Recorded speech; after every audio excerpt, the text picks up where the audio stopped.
श्री सरस्वती मैया की जय, श्री कृष्णचंद्र भगवान की जय।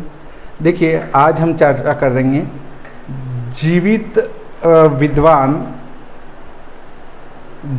ज्योतिष के विद्वान रक्षाबंधन के विषय में क्या कहते हैं। देखिए, प्रेस विज्ञप्ति, रक्षाबंधन, राखी, श्रावणी, उपाकर्म, संस्कृत दिवस 12 अगस्त शुक्रवार को मनाया जाएगा। पंडित ब्रजेश पांडे, ज्योतिषाचार्य। ये शशांक जी जोशी साहब पिथौरागढ़ वालों ने मुझे भेजा है। तो इसमें ये लिखते हैं कि गोरखपुर विद्वत जगत कल्याण समिति द्वारा संचालित भारतीय विद्वत महासंघ की एक आवश्यक बैठक मानसरोवर मंदिर पर समिति के संरक्षक सदस्य पंडित अश्विनी कुमार मिश्र की अध्यक्षता में हुई। संचालन समिति के महामंत्री पंडित ब्रजेश ज्योतिषाचार्य ने किया। बैठक में रक्षाबंधन, राखी बांधने को लेकर जनमानस में उपजी भ्रांतियों को देखते हुए सर्वसम्मति से निर्णय हुआ कि 12 अगस्त दिन शुक्रवार को राखी का त्यौहार मनाया जाएगा। महामंत्री पंडित ब्रजेश पांडे ज्योतिषाचार्य ने कहा कि 11 अगस्त बृहस्पतिवार को 10:12 पल यानी प्रातः 9:35 के बाद पूर्णिमा तिथि लग रही है तथा पूर्णिमा लगते ही भद्रा लग जा रही है, जो भद्रा बृहस्पतिवार की को ही रात्रि 8:25 तक हैं। शास्त्रों के अनुसार भद्रा में होलिका दहन, श्रावणी, उपाकर्म, रक्षाबंधन नहीं करना चाहिए, क्योंकि भद्रा में होलिका दहन करने से ग्राम का विनाश तथा भद्रा में श्रावणी, उपाकर्म, रक्षाबंधन, राखी बांधने से राजा एवं प्रजा की हानि होती है। शास्त्रों के अनुसार भद्रा का वास कहीं पर हो, परंतु यह दोनों कार्य निषेध हैं। इस आधार पर विद्वानों ने सर्वसम्मति से निर्णय लिया कि 12 अगस्त दिन शुक्रवार को उदया तिथि में पूर्णिमा मिल रही है, इसलिए 12 को ही रक्षाबंधन, राखी, श्रावणी, उपाकर्म, संस्कृत दिवस मनाया जाएगा। बैठक में मुख्य रूप से पंडित अश्विनी कुमार मिश्र, पंडित रविन्द्रनाथ मिश्र, पंडित राजेश कुमार मिश्र, पंडित ब्रजेश पांडे ज्योतिषाचार्य, पंडित शेषमणि पांडे आदि जो है विद्वान उपस्थित रहे। देखिए, श्रावणी, उपाकर्म एक अलग बिंदु है और रक्षाबंधन एक अलग बिंदु है। यहाँ जो बैठक हुई उसमें धर्मशास्त्रों का कोई मत नहीं रखा गया। हमारे जितने भी धर्मशास्त्र के मत हैं वे पुराणों से लिए गए हैं, जैसे धर्म सिंधु, निर्णय सिंधु, आप काल माधव ले लें, कृत्य सार शिरोमणि ले लें, या अपन जय सिंह कल्पद्रुम ले लें या हिमाद्री ले लें। इन सब ने क्या किया, इनने कोई अपने दिमाग से नहीं लिखा है, इनने 18 पुराण पढ़े और उनमें जो वेद व्यास जी ने लिखा उसी मत को इनने इनकी अपनी पुस्तकों में प्रकाशित किया है, अपना कोई मत नहीं है इनका। तो देखिए, यहाँ वेद व्यास जी के ने अपराह्न व्यापिनी पूर्णिमा हो, परंतु भद्रा हो तो भद्रा छोड़कर रात्रि में भी रक्षाबंधन किया जा सकता है। दूसरा वे लिखते हैं कि उपाकर्म में भद्रा का कोई दोष नहीं है, इस पर इसमें कोई विचार नहीं किया गया। दूसरा एक पत्र और आता है, वो देखिए आप। पर्व निर्णय सभा, संरक्षक भुवन चंद्र त्रिपाठी, अध्यक्ष जगदीश चंद्र भट्ट, उपाध्यक्ष गोपाल दत्त त्रिपाठी, सचिव नवीन चंद्र जोशी। पर्व निर्णय सभा उत्तराखंड द्वारा श्रावणी उपाकर्म की तिथि को लेकर एक आवश्यक बैठक दिनांक 26 जुलाई को सायं 5 से 7:40 तक की गई, जिसकी अध्यक्षता सभा के अध्यक्ष डॉक्टर जगदीश चंद्र भट्ट ने की। इस बैठक में उत्तराखंड के करीबन 40 ज्योतिष विद्वानों ने भाग लिया।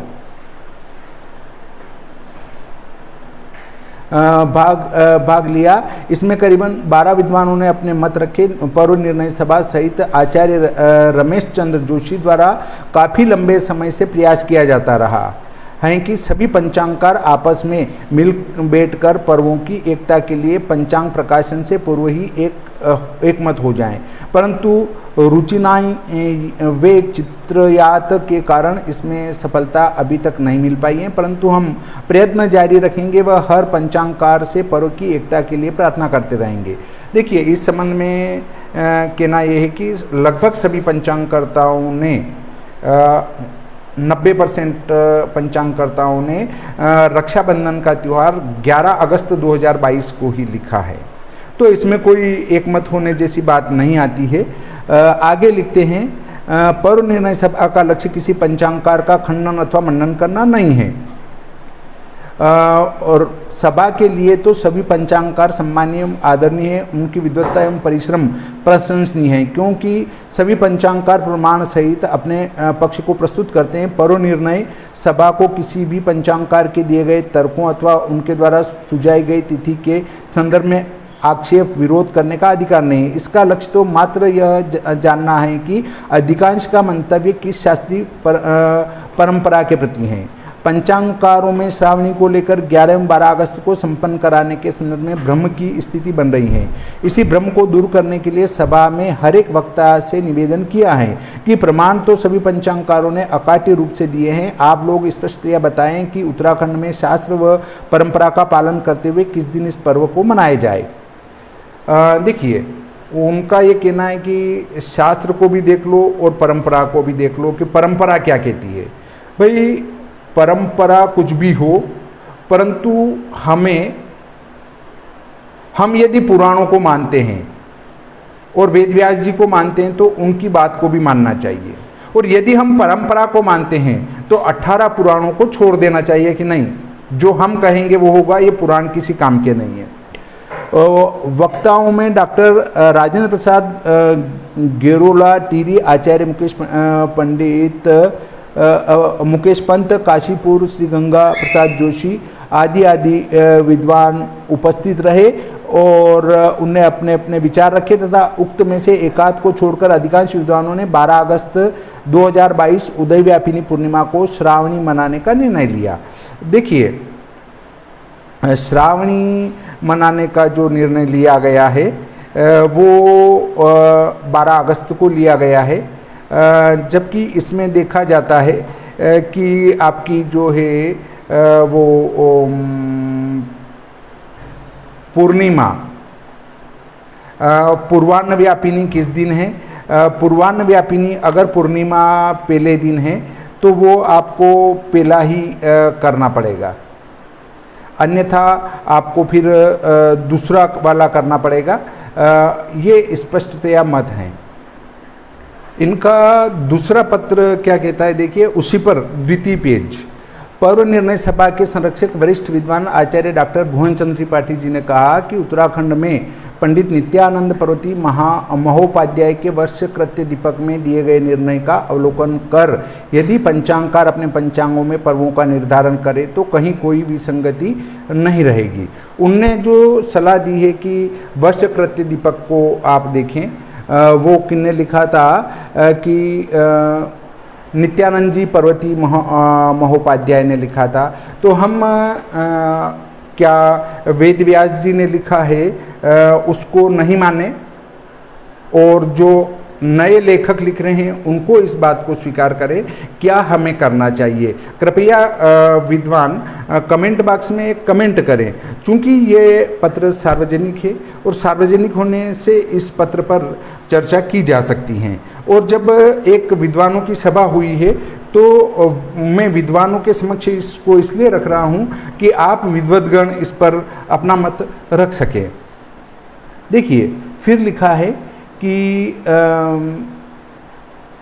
महोपाध्याय जी ने सभी ग्रंथों के निर्णयों का संग्रह कर अपना मंतव्य पुस्तक में दिया है और प्राचीन समय से ही इनके निर्णय को सभी पंचांगकार एक मत से स्वीकार करते रहे हैं। श्रावणी के संदर्भ में नित्यानंद जी का कथन है कि धनिष्ठा संयुक्त कुर्याच्छावणम कर्म यद भवेत तत्कर्म सफल ज्ञेयमुपाकरण संगीतम श्रवणेन्तु यत् कर्म ह्युत्तराषाढ़ संयुतम संवत्सर कृतोध्यायस्तत्क्षणादेव नश्यति उदय व्यापिनी त्वेवं विष्णुवृक्षे घटिकाद्वयं तत्कर्म सफलम ज्ञेयम तस्य पुण्यम त्वनंतकम। अर्थात 11 को उत्तराषाढ़ा युक्त श्रवण है, दिन भर भद्रा है, उदय व्यापिनी पूर्णिमा नहीं है, पर 12 को उदय व्यापिनी पूर्णिमा के साथ धनिष्ठा संयुक्त श्रवण एवं भद्रा रहित काल में उपाकर्म करना ज़्यादा समीचीन है। भले ही इस उपाकर्म को करने के लिए जनमानस को थोड़ा कष्ट उठाना पड़ेगा, क्योंकि प्रातः काल बहुत जल्दी उठकर 7-6 तक कार्य संपन्न करना होगा। आपके इस मत का खंडन गूगल मीट ने किसी विद्वान के द्वारा नहीं किया गया। गूगल मीट पर इनका खंडन किसी के द्वारा नहीं किया गया।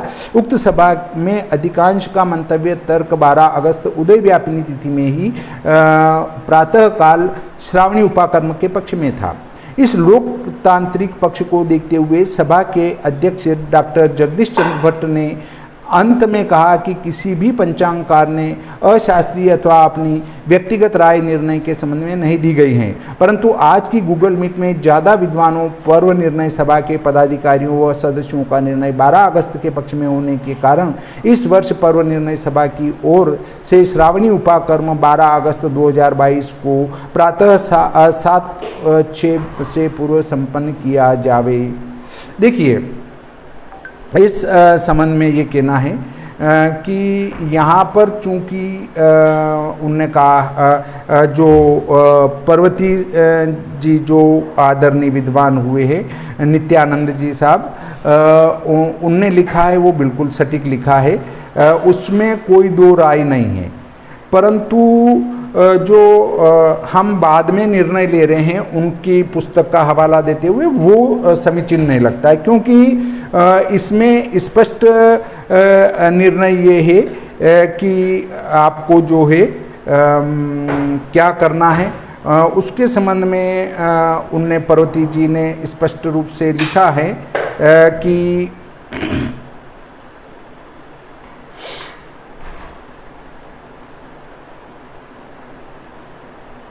क्या लिखा है कि धनिष्ठा विद श्रवण नक्षत्र लेना चाहिए। अब दूसरे दिन तो धनिष्ठा नक्षत्र बिल्कुल भी नहीं है, तो धनिष्ठा से विद नक्षत्र, श्रवण से विद नक्षत्र धनिष्ठा को कैसे लेंगे? जब दूसरे दिन उदय काल में अगर वो श्रवण नक्षत्र हो और वो धनिष्ठा को वेद करता हो तो ही उस दिन आप श्रावणी उपाकर्म कर सकते हैं। चूंकि 12 अगस्त को धनिष्ठा श्रवण से विद्ध नहीं है, इसलिए उसमें श्रावणी उपाकर्म नहीं किया जा सकता है।